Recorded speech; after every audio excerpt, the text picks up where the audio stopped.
DJ Jono with the hottest mixes. Dead on. Ooh, Tambourine's great too. DJ Jono. Oh na na na. Oh na na na. Oh na na. Oh na na. Oh na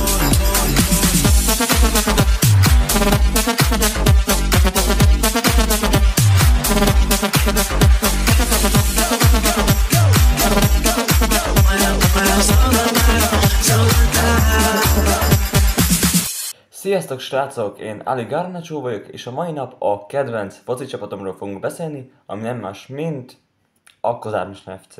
A Kozár Michelin csapat nem rendelkezik nagy múlttal, bár régebben, a 2000-es évek elején meg azelőtt volt, hogy feljutott másodosztályba, de megkapaszkodni nem igazán tudott.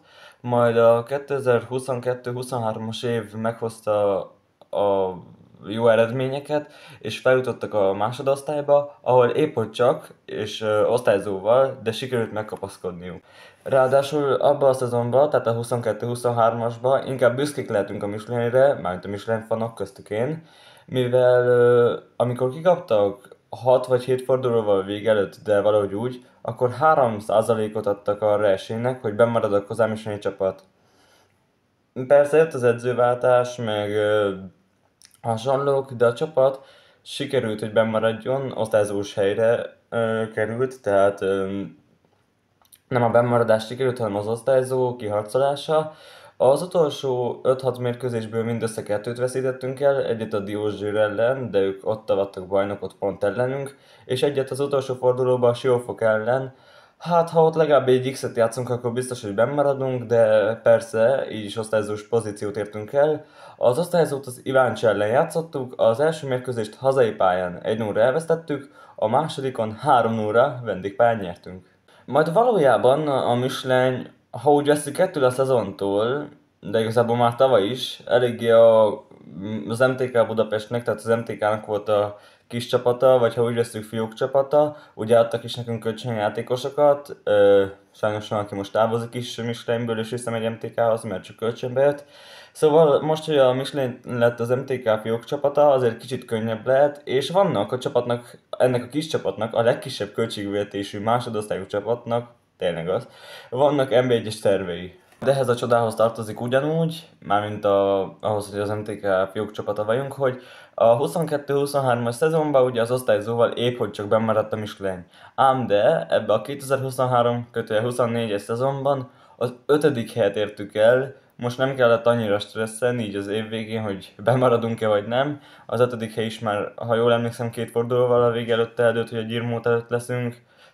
Szegedet beérni már nem tudtuk, de 5. helyen végzett tényleg a legkisebb költségvetésű csapat, szimplán a jó játékosok és Acél Zoltán miatt. És még elég nagy érdekesség, hogy éppen a Kozár Michelin adott gólkirályt, ha bár csak társgólkirályt, de azért mégis csak mondhatjuk gólkirálynak. Ugye neki is, meg Tóth Milánnak is, ha jól emlékszem, vagy 17 vagy 18 gólja lett, de egyébként is Kirchnert írják előrébre, persze tudom, hogy ilyenkor társgólkirály van, tehát megosztott szerepben, de Kirchner gólkirály lett. És sajnos muszáj lesz visszakanyarodnunk Acél Zoltánhoz, de nem azért sajnos, tehát nagyon jó edző volt, jó helyre rakta a csapatot, stb. De évvégén távozik, vagyis hát ugye a következő szezonra, tehát nem ő lesz az edzőnk, hanem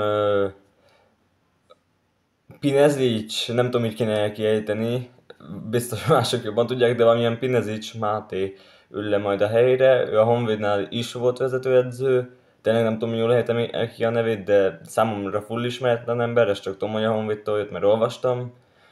Hát meglátjuk vele, mit ér el majd a csapat, de én nem számítok olyan sok jóra, mint Acéllal. De egyébként Acéllal is azért szakított a csapat, mert valamiben nem tudtak megegyezni, és sajnos ez előfordul. No, de a csapat számára több pozitívum is előkerült az idei szezonban. Voltak idén rekordjaink és saját rekordjaink, tehát ami nekünk van, tehát olyan rekord, amit mi házi rekord, gondolom értető, hogy értem, tehát mint a házi gólkirály, hogy nem a gólkirály, csak a csapaton belül, itt is a csapat a saját rekordjait, amik nem legjobb rekordok, de volt, hogy megdöntöttek, viszont az MB2-ben a legtöbb lőtt gól idén, egy mérkőzésen úgy, hogy nem kaptak gólt, az a 7-0 Siófok ellen, simán nyertünk, levittük őket a pályáról, viszont az év fordítása is a Kozár Michelinhez köthető, 3-1-ről 5-3-ra fordítottak a Gyirmót ellen. És egyébként a legszebb Kozár Michelinyi gól címet Hegedűs Levente kapta meg, aki mindössze egy mérkőzést játszott, ha jól emlékszem, a Csákvár ellen, a végén becserélték, és bár 3-1-re kikapott a csapat, de az ő szépítő góljával kaptak ki legalább, és ő lett a legszebb Michelinyi gól idén. Bár elég ritka, hogy egy játékosra azt mondom, hogy béna, viszont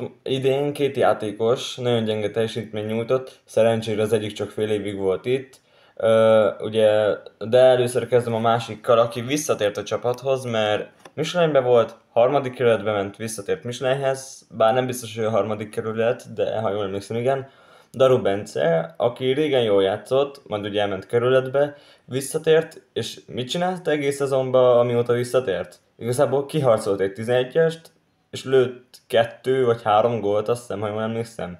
Tehát ennyi volt egész szezon alatt, most persze ez nem olyan rossz, de nagyon sokat hibázott, és hát hiányzik az a befejezés, hiányoznak azok a befejezések, amik régen voltak tőle. Majd a következő ilyen játékos elég hamar el lett adva, de most kis túlzással szerencsére. Sági Milán 10 mérkőzést játszott, 0 gólt lőtt, 2 piros lapot kapott, és ha jól emlékszem, ezen kívül még 4 sárgát. Vagy 2 vagy 4 sárgát, nem tudom. Én annól bíztam Ságiban, most már inkább örülök, hogy elment, és az első mérkőzésen, amikor beállt még ha jól emlékszem, Tiszakécske ellen idén, ugye az ott még a nyitó meccs, de nem biztos, hogy pont ellenük. Na, akkor örültem, hogy jó van játszhat, és ott is voltak hibái, de mondtam, hogy ment magamba úgymond mondtam, hogy jó, majd biztos kijavítódnak ezek a hibái év során. Hát nem javítottak ki, és csak rosszabb lett, és ugye el is ment Tiszakécskéhez. Viszont azért kell még pozitivitás, a Schuster Roland meg Horváth Péter hivatalosan is aláírták, maradnak a csapatban. Viszont van 7 távozó, igen 7, tehát 7-en már biztos elmennek, és még vannak kérdőjelek. Ha nem haragszatok, ezt leírtam magamra és onnan olvasom fel, mert azért 7 nevet nem olyan könnyű megjegyezni. Szabó Bálint és Molnár Ádin. Szabó Bálint az Újpesthez megy vissza, mert ő csak kölcsönbe volt, Molnár Ádin az MTK-hoz, de ugye ezt már mondtam. Akkor Bordávi, Tóth Zoli, vagy Tóth Zoltán, Hegedűs Márk, sajnos. Füredi Szabolcs, meg a Kósa Marcell is, pedig persze nem értek hozzá nyilván annyira, mint azért a Michelin, mint csapat, de Kósát lehetett volna játszatni, mivel fiatal, és még meg tudná mutatni, hogy mit tud. Persze, ha csak padozik, úgy nem olyan egyszerű. Viszont szerencsére a kapuban marad Lékai, ő már egy ideje ott van, és nagyon jó játékos a csapatnak. Hát mondhatni kulcsember, csak kapus az gyakran volt kulcsember, de ott szokott lenni, vagy hát ugye idén, vagy hát az előző szezonban másfél mérkőzés volt össze, amit nem ő játszott, mert egy meccs plusz egy félidő. Hát nem tudom, mi lesz a következő szezonban, ja, egyébként egész jól védett, és sokszor volt, hogy a védők őt is bevonták a játékba, persze azért, mert nem tudtak mit csinálni, de most az lényegtelen. Szóval várom, hogy mi lesz a következő szezonban, ti is írjátok meg nyugodtan kommentbe, hogy mit tippeltek, hányadik lesz a csapat. Szerintem amúgy ott a top 8 környékén. Csak igazából kéne pár játékos, aki klasszissá tudna válni, mert igazából nincs igazi klasszis játékos Michelinben. Most persze Hege, vagy hát Hege, nem Hege, Kirchner, tehát Kircsi gólkirály lett, Kirchner Krisztián, de most nem azért mondom, és nem bántásból, és szeretem a Kirchnert, de hogyha ezt a szezont most újra játszanánk, ami volt, lehet, hogy fele ennyi gólt se lő, és azért a csapattársai volt, hogy direkt őt találták meg, hogy ő fejezze be az akciókat. Persze ez más csapatoknál is így van, csak azért nem valószínű, hogy ennyi góllal zárt volna, hogyha ezt a szezon teljesen újra futjuk, és teljesen máshogy, és volt néha szerencsénk, meg hogy jól jött ki a lépés. Na de ez a videó ennyi lett volna, ha tetszett nyomj egy lájkot és iratkozz fel, hajrá Michelin, találkozunk a következő videóban, sziasztok!